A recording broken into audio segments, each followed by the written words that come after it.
Bom dia, né? Vamos para mais uma aula de língua portuguesa, agora dando continuidade à classe gramatical. Nós vimos substantivo, adjetivo, verbo e artigo. Agora nós veremos pronome, numeral e preposição. Pronome, toda palavra que substitui ou acompanha um substantivo. Numeral, toda palavra que indica ou quantidade, ou ordem, ou de multiplicação, ou fração. Preposição, são aquelas palavras que não têm função sintática, mas apenas liga um termo ao outro para que o contexto tenha sentido. E temos ainda o advérbio, né? O advérbio é aquela palavra que não faz falta dentro da oração, mas ela vai indicar uma circunstância, ou de tempo, ou de lugar, ou de modo, ou de negação, ou de dúvida. Então, primeiro vamos começar com o pronome. Pronome, como eu coloquei lá na plataforma, né? São as palavras que substituem ou acompanham um nome. Existem os pronomes pessoais, existem os pronomes possessivos, existem os pronomes demonstrativos, os pronomes indefinidos, os pronomes relativos e interrogativos. Os pronomes pessoais são aqueles que nós usamos geralmente para substituir um nome. Quando eu digo eu fui à rua, esse eu está substituindo Celeste. Quando eu digo tu foste à rua, esse tu está substituindo a pessoa com quem eu falo. Né? No caso, hoje nós trocamos por você, mas na língua portuguesa ainda continua o tu. Nós não usamos muito na nossa região, mas gramaticalmente o correto seria tu. O ele, né? Aquela pessoa de quem eu falo, ele foi à rua, a pessoa de quem eu estou falando. Não sou eu e nem tu, é ele. Essas três pessoas aí, eu, tu e ele, primeira, segunda, terceira pessoa do singular. Existe o nós, o vós, o eles ou elas. Quando nós também nos referimos a alguém. Nós, eu mais alguém, vós, tu mais alguém, eles ou elas, ele mais alguém. Esses são os pronomes pessoais do caso reto, porque são eles que fazem a ação dentro de um contexto. Existem os oblíquos, que são aqueles que recebem a ação, substituem um nome, mas recebem uma ação. Ele me ofereceu. O me aí ofereceu a quem? A mim, né? Eu estou recebendo a ação. Então, o meu, o teu, o ti, contigo, conosco, convosco, o lhe, o ou e o a, quando substitui ele ou ela, eu a vi. Esse a aí substitui ela. Eu o encontrei, esse o aí substitui ele.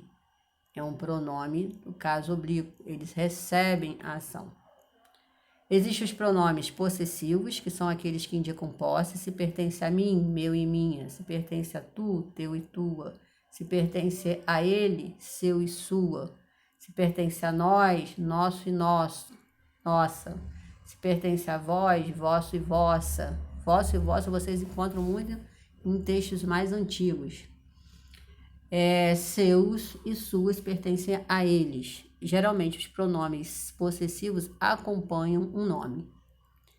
Pronomes demonstrativos indicam onde as coisas estão, né? E acompanham um substantivo. Quando eu digo este lápis, é porque o lápis está próximo de mim, de quem fala. Quando eu digo esse lápis aí, está perto ou próximo da pessoa com quem eu falo. Quando eu digo aquele lápis lá, está longe tanto de mim quanto de ti, né? Quanto da pessoa que fala, quanto a pessoa que ouve. Então, os pronomes demonstrativos, eles vão indicar, demonstram, né? Onde as coisas estão. Então, geralmente são este, esta, isto, esse, essa, isso, aquele, aquela, aquilo. Este, esta, isto, perto da pessoa que fala.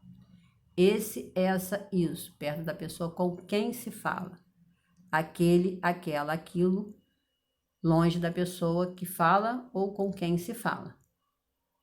Podem estar no plural, pode estar no gênero masculino ou no feminino, depende do substantivo que ele acompanhar. Depois do pronome demonstrativo, nós temos os pronomes indefinidos, são vários, né? Aí só tem alguns exemplos. São aqueles que acompanham ou substituem um nome, mas não dão uma ideia vaga das coisas. Algumas pessoas, alguém esteve aqui, todos fizeram um trabalho, muitos alunos estão comprometidos com o ensino à distância ou com o ensino remoto. Várias pessoas estão preocupadas com o vírus. Então, todas essas palavras que eu disse aí, acompanhando o substantivo, são pronomes indefinidos. Não definem ninguém, mas acompanham o substantivo, né? Alguns, ninguém, vários, muitos, sempre que tiverem acompanhando o substantivo. Existem vários, vocês podem pesquisar também, usar a internet para pesquisar. Eu dei alguns exemplos. Existem os pronomes relativos, que são aqueles que se referem a um termo já mencionado na oração, né? Então, por isso que é relativo, porque ele se refere a algo já mencionado. Então, geralmente a gente tem na língua portuguesa o que, o quem, o cujo ou a cuja. Quando eu digo assim, ele é a pessoa cujo filho é meu aluno. Então, esse cujo aí se refere à pessoa, né? Se refere a filho. Então, é um pronome relativo, se refere a um termo dentro da oração. Então, o que, o quem, o cujo, o cuja, sempre que estiverem dentro de uma oração se referindo a alguém já dentro daquele contexto, entra como pronome relativo, né? Está relacionado a alguém. E existem os pronomes interrogativos, que são geralmente quase todos os relativos, mais numa frase interrogativa. Quem esteve aqui? Quantas pessoas estiveram aqui? Então, praticamente quase os mesmos, mas na frase interrogativa. Então, depois do pronome, nós temos o numeral, que todo mundo acha que numeral faz parte somente da matemática, mas ele faz parte também da língua portuguesa, né? Ele é escrito por extenso e várias outras coisas. Ele serve para ou só indicar quantidade, ou indicar uma ordem, ou indicar uma multiplicação, ou uma divisão. Então, quando eu digo ali, assim, eu tenho 150 alunos, 150 está indicando apenas quantidade. Aí ele vai ser classificado como um numeral cardinal, indica apenas quantidade. 1, 2, 3, 4, 5, 6, 7, infinitamente, vocês sabem que os números são infinitos. Dessa forma, o número é cardinal. Agora, quando eu indico a posição de alguém, seja num campeonato, seja dentro de uma sala de aula, seja num concurso público, ele foi o primeiro, né, a receber a medalha, ele é o primeiro do mundo na natação. O Brasil está em segundo lugar, infelizmente, nos casos de coronavírus. Então, quando eu digo primeiro, segundo, terceiro, quarto e por aí em diante, isso aí indica a posição de algo ou de alguém. Aí esse número é ordinal, indica ordem, posição. Existe os multiplicativos, que existe quantas vezes nós multiplicamos algo, né? Eu recebi o dobro do meu salário. Quem me dera. Dobro aí está indicando quantas vezes eu recebi o salário. 2 vezes mais. Triplo, 3 vezes mais. E por aí se vai. Então é multiplicação. Quantas vezes você multiplicou algo. E divisão indica quantas vezes você dividiu algo, chamado fracionário. Eu comi metade do bolo, né? Metade aí quer dizer divisão. Então é um numeral fracionário. Eu dividi o bolo em 3 partes, né? Então também, e peguei uma parte, 1/3. Dividi o bolo em 3 e peguei uma parte. Eu digo 1/3 ou 2/3. É o numeral fracionário. Eu pego o todo, vejo quantas partes eu dividi e quantas eu tomei. Né? Então, quando eu digo 1/3, 2/3, 3/3, eu tenho aí um numeral fracionário, indica quantas vezes eu dividi algo e quantas vezes eu tomei esse algo, tá? Mas na língua portuguesa ele só fica mesmo para a gente entender, ter interpretação do que aquilo ali quer dizer, tá? As outras continhas, as outras multiplicações, quem vai fazer aí é o professor de matemática com vocês, só para vocês terem noção. Aí nós temos a preposição. O que vai ser a preposição? A preposição vai ser uma palavrinha pequena, mas que faz muita falta dentro de um contexto, dentro de um enunciado, de uma comunicação. Quando eu digo assim, eu preciso de ajuda. Já pensou se eu tirasse o de, preciso ajuda? Parece que eu não sei falar, né? Então esse de entra aí para juntar o verbo precisar ao substantivo ajuda. Aí eu tenho esse de. Então ele faz essa ligação. Então ele é chamado de preposição. Toda palavra que dentro de uma oração liga um termo ou outro para completar o sentido dele. Na língua portuguesa, nós temos as essenciais. Né? Quais vão ser essas essenciais? O a, quando ele não puder ir ao plural, eu andei a pé. Eu não posso dizer eu andei aos pés. Então, esse a é preposição quando ele não pode ir ao plural.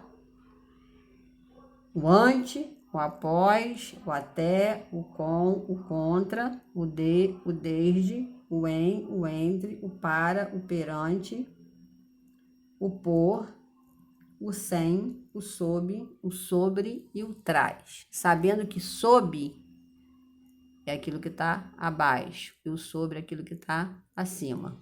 Tá? Então, essas palavrinhas aí, elas vão sempre estar ligando o verbo ao complemento dele, uma palavra ao complemento dela. Isso é preposição, tá? Essas são as mais importantes, essas são as essenciais. Existem as acidentais, mas a gente não vai falar sobre elas agora. Nós falaremos numa outra oportunidade.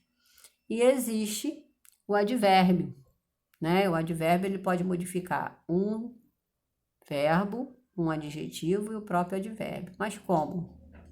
Não faz falta dentro da oração, mas ele traz uma circunstância, indicando o tempo, indicando um lugar, indicando um modo, indicando a intensidade, indicando negação, dúvida. Eu poderia dizer, ele é inteligente, mas posso dizer, ele é muito inteligente. Esse muito aí não pode ao plural, porque o advérbio é invariável, ele não tem plural nem masculino nem feminino, só que ele intensifica a inteligência da pessoa. Ele não é só inteligente, ele é muito inteligente. Se eu digo, ontem choveu, poderia só dizer choveu. Ontem, eu estou indicando aí a circunstância do tempo, quando choveu, ontem. Então, é um advérbio de tempo. Negação, poderia dizer, ele fez o trabalho. Ele não fez o trabalho. O não está negando essa falta do comprometimento de fazer o trabalho. Então, existe na língua portuguesa também vários tipos de advérbios. Geralmente, nós temos os que indicam tempo, ontem, hoje, amanhã, lugar, aqui, ali, lá, na escola, trabalho, casa,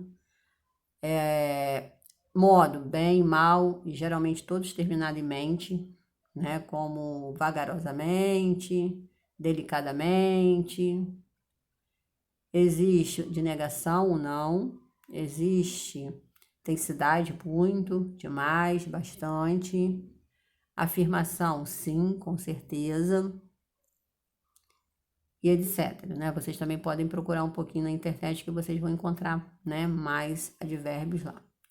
Então, nesse vídeo, nós vimos aí os pronomes, nós vimos aí